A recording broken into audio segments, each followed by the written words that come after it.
حضرت شہربانو، حضرت زین العابدین اور حضرت زینب سلام اللہ علیہ، ان تینوں کے ایک اونٹ پہ باندھا گیا اور باقی اونٹوں پہ باقی سادات کو، حضور کی شہزادیوں کو باندھا گیا، رسیوں میں جکڑا گیا اور اونٹوں پہ باندھ کر کے کوفے کی جانب آگے آگے شہیدوں کے سر چل رہے ہیں اور پیچھے یہ قافلہ چل رہا ہے۔ اور جب یہ قافلہ وہاں سے گزرا جہاں لاشیں پڑی تھی، امام زین العابدین 14 سال کے تھے اور بیمار تھے اور ان کا حوصلہ نہ ہوا، وہاں غشی ان کے اوپر آنے لگی۔ اور وہ منظر ابن کثیر نے، باقی لوگوں سب نے لکھا ہے کہ پھر جب ان کی یہ حالت ہوئی تو پھر سیدہ زینب سلام اللہ علیہ، جنہوں نے ابھی تک بڑے حوصلے کے ساتھ ساری مشکلات کا مقابلہ کیا تھا، اب ان کے بندن ٹوٹ گئے اور آنکھوں سے آنسو بہنے لگے اور سیدہ زینب نے امام حسین رضی اللہ تعالیٰ عنہ کی لاش پہ کھڑے ہو کے، اور وہ روندی ہوئی لاش، ٹوٹی ہوئی ہڈیاں اور وہ بڑا بدن،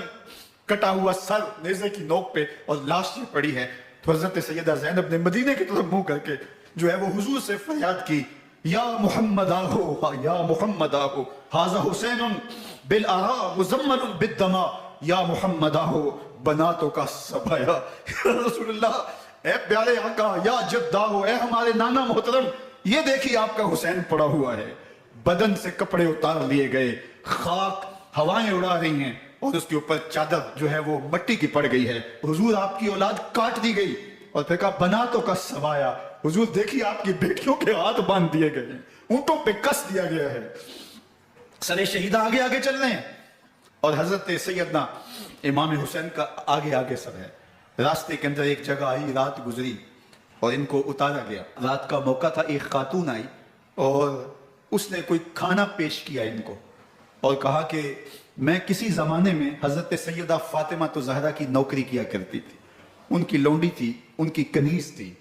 اور آج مجھے پتہ چلا کہ آپ لوگ گزر رہے ہیں تو میں نے کہا کہ میں اپنی مخدومہ کے خاندان کی خدمت کروں۔ اور پھر اس نے کہا کہ اس وقت سیدہ کی گود میں ایک 6-7 ماہ کی بچی تھی جس کو زینب کہا کرتے تھے، تو سیدہ زینب نے کہا کہ اماں اگر پہچانتی ہو تو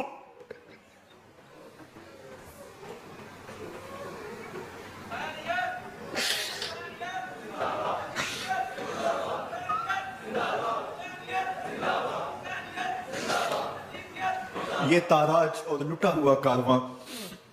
پھر وہاں سے کوفے میں کیسے پہنچا، اور کوفے کے اندر سیدہ زینب سلام اللہ علیہ نے وہ یزید کے دربار میں، ابن زیاد کے دربار میں وہ جرأت آمیز جو باتیں کہیں، اللہ اکبر، زینب کی زبان میں علی کی خطابت بول رہی تھی، اور پھر دشمن اور دوست سارے رونے لگے، اور وہ کیا دل گداز منظر تھے، اور پھر یہ سروں کا قافلہ اور سادات کرام کا مشکیں کسی ہوئی ہیں اور اونٹوں پہ باندھے ہوئے، ان کو وہاں سے پھر قادسیہ اور قادسیہ سے پھر دمشق یزید کے دربار میں پہنچایا گیا، اور وہاں سے یہ لٹے ہوئے خانمہ برباد تاراج لوگ مدینہ المنورہ میں کیسے پہنچے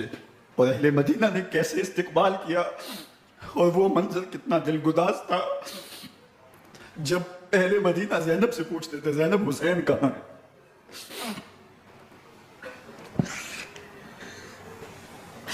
بے مروت بے وفا